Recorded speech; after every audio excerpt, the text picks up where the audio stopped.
Não. Tu vai começar de novo um episódio relinchando. Eu vou ter que te ouvir relinchar agora.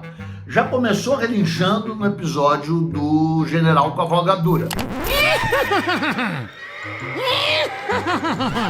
Isso explica, né?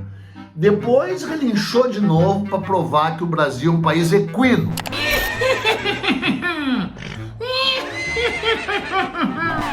Tudo bem, mas agora relinchar de novo?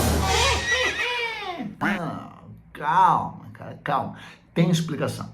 Tu sabe que quem manda aqui é o cliente.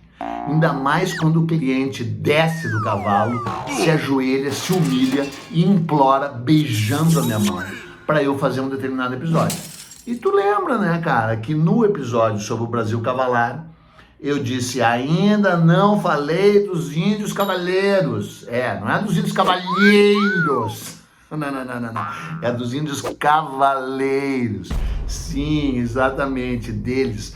Os Guaicuru, Mibaia Guaicuru, ou então Cadivel. E como as pessoas se humilharam, se ajoelharam, pediram, eu vou atender. Só que eu vou atender melhor ainda, porque eu vou fazer um episódio do Velho Oeste brasileiro. Mas como tu sabe que, na verdade, o que dá polêmica na internet é ataques gratuitos, e ainda mais ataques pagos, quando não são gratuitos, eu quero te dizer que se tu acha que o pior estado do Brasil é Santa Catarina, onde nasceu o nazismo no Brasil, né? Tu já viu o episódio do nazismo, né? Onde recentemente foram proibidos os livros do Anthony Burgess, Laranja Mecânica, e A Coisa, do Stephen King. Ou então, se tu acha que o pior estado do Brasil é Goiás, da onde se alastrou essa praga horrorosa do sertanejo, eu vou te comprovar o que tu já sabe. O pior estado do Brasil, claro, é Mato Grosso. É o do Mato Grosso do Norte, Mato Grosso do Sul, porque se conhece, é Mato Grosso, tudo a mesma coisa, Mato Grosso. O Velho Oeste brasileiro, onde eles estão tentando matar índio, botar fogo no Pantanal, destruir o meio ambiente, desde 1718. Mas eles não estão matando índio desde 1718, porque eles estavam sendo mortos pelos índios. Porque eu vou te contar agora a história das duas nações indígenas mais bravias do Brasil. Então vem.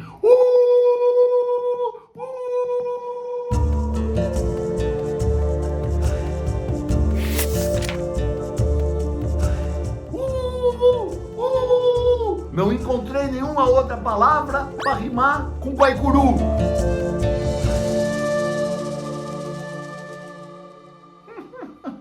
Guaicuru. Guaicuru. Tinha uma outra palavra que indica bem o que aconteceu com os primeiros europeus que chegaram no território Guaicuru, Cadivel. Cadivel e Guaicuru são basicamente a mesma coisa, né? Na verdade, o nome Cadivel está bem mais apropriado, né? Porque o nome Guaicuru é um nome dado pelos Guarani aos Cadivel, né? Guá quer dizer gente, né? E Curu quer dizer má e sarmenta.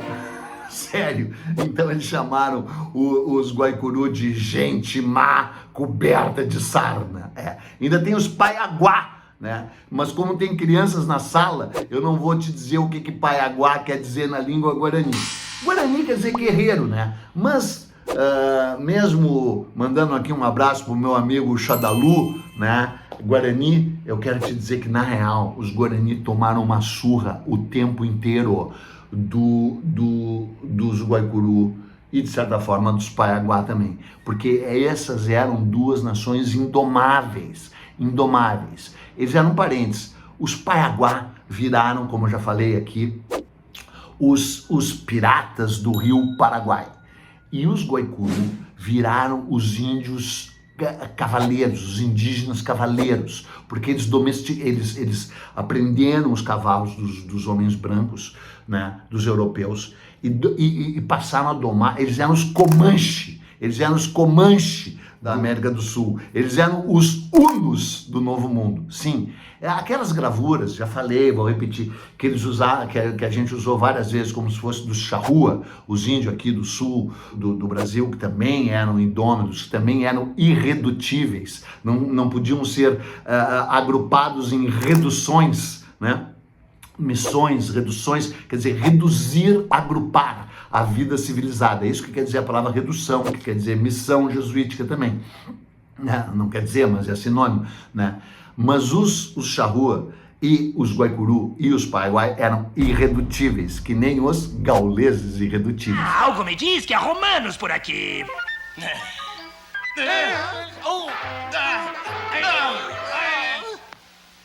Esse gaulês não é moleza. O primeiro contato dos Paiaguá com os europeus se deu, vai fazer 500 anos agora, naquela saga, minha saga favorita, do Piabiru. O Aleixo Garcia, tu já sabe, é o cara que saiu a pé de Santa Catarina, foi até as franjas, as fraldas do Império Inca, e na volta, carregado de ouro, foi cruzar o Rio Paraguai, e os piratas do Rio Paraguai, Paiaguá, pá, furaram as canoas dele, e cobriram de barro, as canoas afundaram, e plá, plá, plá, flecharam, né? Logo em seguida, seguindo a trilha do Aleixo Garcia, o Cabeça de Vaca, em 1541, né, já tem episódio sobre isso também, foi até Assunção, no Paraguai. E aí escapou ali, não aconteceu nada com os Paiaguá nem com os Guaicuru. Porém, quando ele começou uma incursão em 1543, eu acho, e depois, especialmente, o tal Juan de Aiolas, que é o cara que traiu ele, resolveu fazer uma expedição para onde hoje é o Mato Grosso, ali para os lados do Pantanal e mais acima ainda, né, na bacia do Rio Paraguai, deu de cara com os Cadivel, que o atacaram, que roubaram os cavalos dele, que começaram a criar os cavalos dele, e aí depois de um tempo começaram a trocar as suas mulheres por cavalos, que troca vantajosa, só que depois eles iam lá e pegavam as mulheres deles de volta, era só uma troca assim, inicial, e passaram a ter até 4.000 cavalos, eles eram 8.000 se calcula, Cadivel, Guaicuru, e aí com esses cavalos, eles passaram a atacar não só qualquer homem branco, como qualquer nação indígena que tinha ali do lado.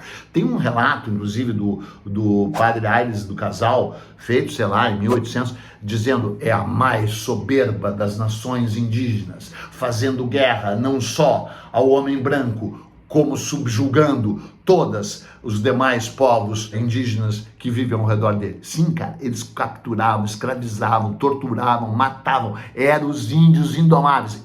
Porque tu sabe que índio bom é índio mau, cara. Índio bom, né, acaba sendo índio morto. Índio mau é o índio que ataca branco. Só que agora que vai começar o episódio, cara, porque isso foi a introdução. Porque por volta de 1700 e, sei lá, 18, os bandeirantes paulistas, esses piratas do sertão, esses milicianos, esses assassinos que já tinham destruído todas as missões jesuíticas no Rio Grande do Sul, o TAP, no Paraná, o Guairá, e também no Mato Grosso do Sul, Itatim, descobriram ouro em Cuiabá. Eles já tinham escravizado, matado tudo que é índio que eles tinham encontrado na vida, e tinham descoberto ouro também nas Gerais, mas descobriram ouro em Cuiabá. E se inicia um dos períodos mais épicos da história do Brasil, que eu já fiz episódio também, que são as monções, quando eles partiam com grandes caravanas fluviais pelo Rio Tietê, subiam o Rio Paraná e chegavam lá na bacia do Paraná, Paraguai,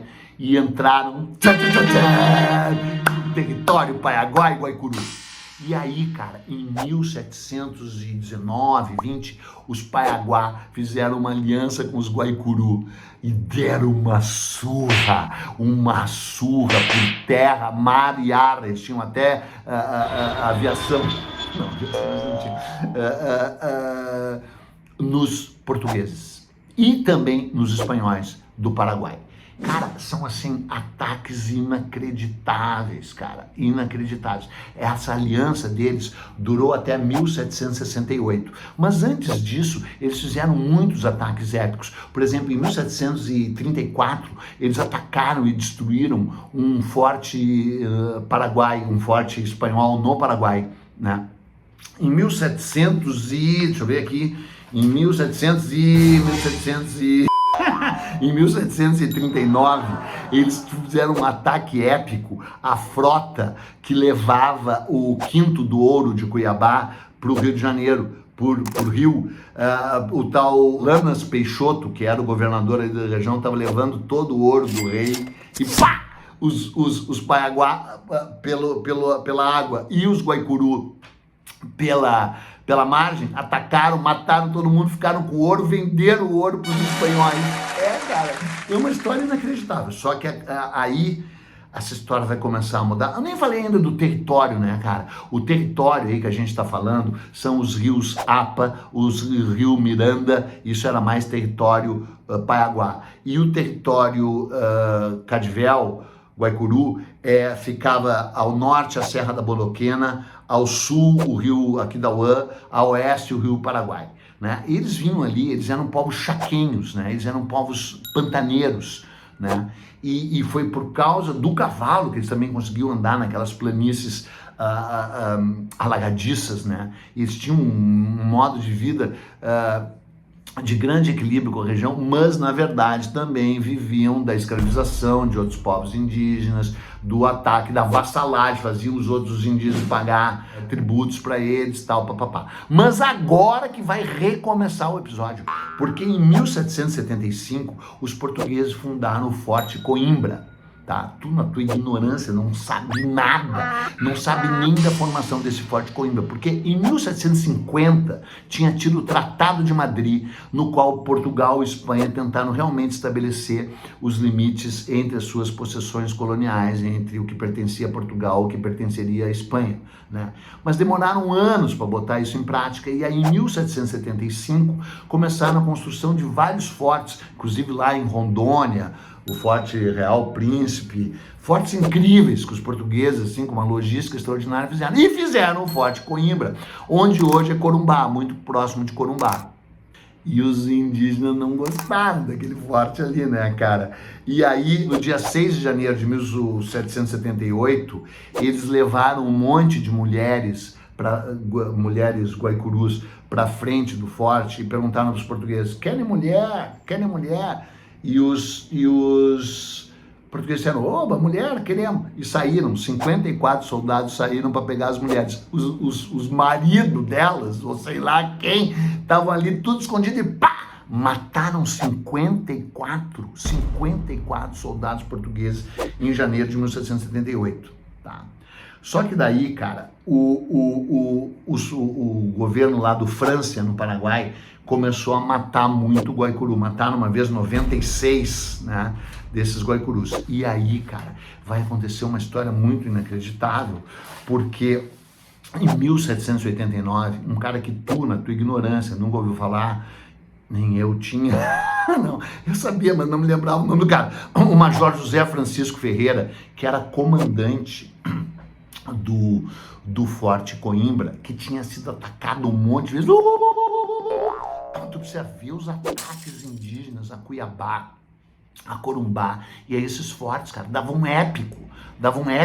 E a história do Brasil, tu sabe, né, cara, é épica. Imagina um cara um dia que escrever, será que você eu, essa história? Porque em 1789, esse Major Ferreira fez um tratado de aliança e união perpétuas, incorporando a nação Guaicuru ao Império Português, em troca de vassalagem, eles seriam vassalos do rei português, e em troca o território deles nunca seria tocado.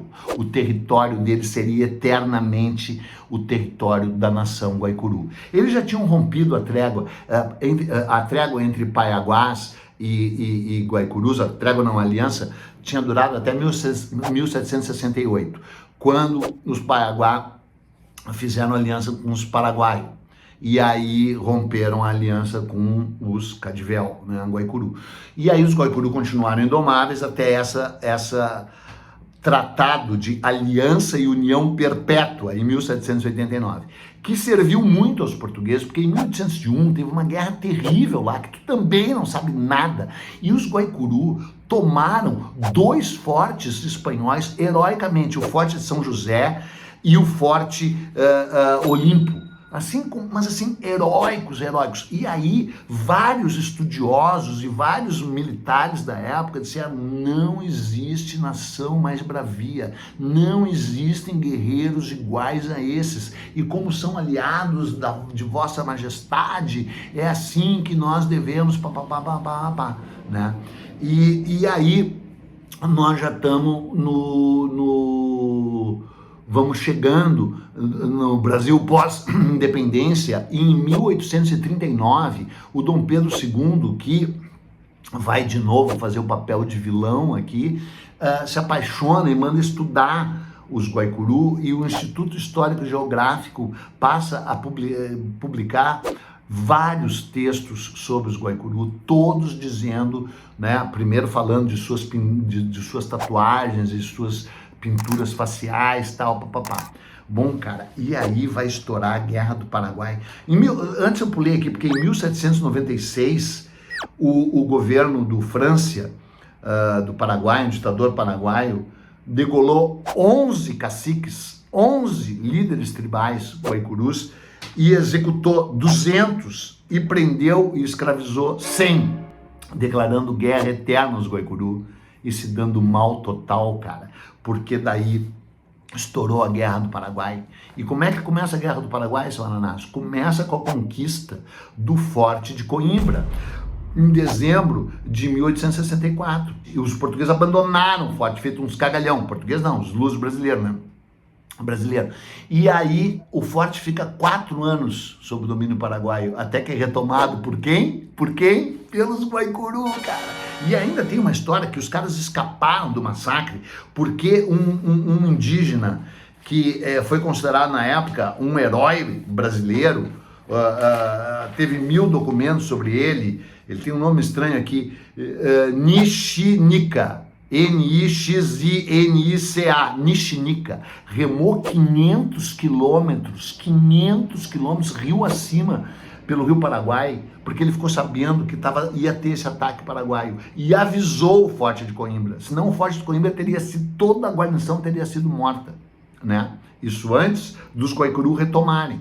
Aí, cara, teve grandes líderes indígenas cujos nomes estariam esquecidos para a história se eu não estivesse aqui para resgatá-los. O capitão Lapogatti, o cacique Caminino, todos heróis da Guerra do Paraguai. Todos heróis, tanto é que um cara que lutou na Guerra do Paraguai, o Francisco Rodrigues do Prado, escreveu o livro A História dos Índios Cavaleiros, que é um livro incrível. Fez também um dicionário Guaicurú, né, contando o quanto os Guaicurú tinham sido fundamentais para a vitória brasileira na Guerra do Paraguai. E tu não sabe nada. Em troca do quê? Da terra.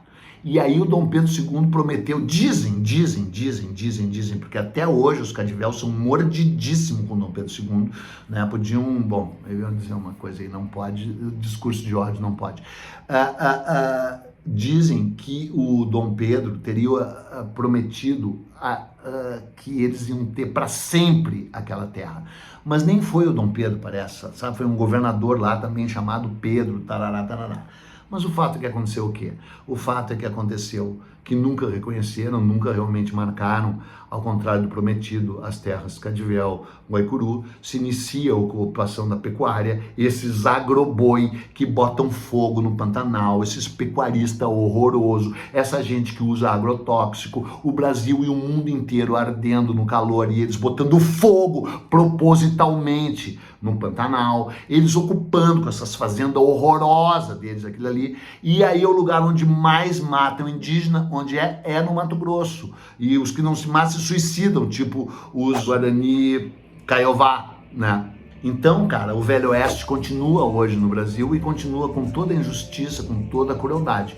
Não que os Cadivel, Guaicurú não fossem afeitos à crueldade, mas pelo menos era uma crueldade honrosa, uma crueldade cavaleira e cavalheira. Tinha cavalheirismo? Não tinha, mas pelo menos mitologicamente, assim, a luta deles é maravilhosa. É uma história que tu tinha e deveria conhecer. e só não conhece porque tu é um quadrúpede e vive de 4 pastando, sem saber nada, a não ser que eu venha aqui te dar um pouco de ração. Falou. Que história, né, meu? É demais essa história. E ela é mais ainda, só que eu não vou contar. Vai te informar, vai ler, vai pesquisar. Sai daqui e vai pesquisar agora. Tô mandando. Tchau.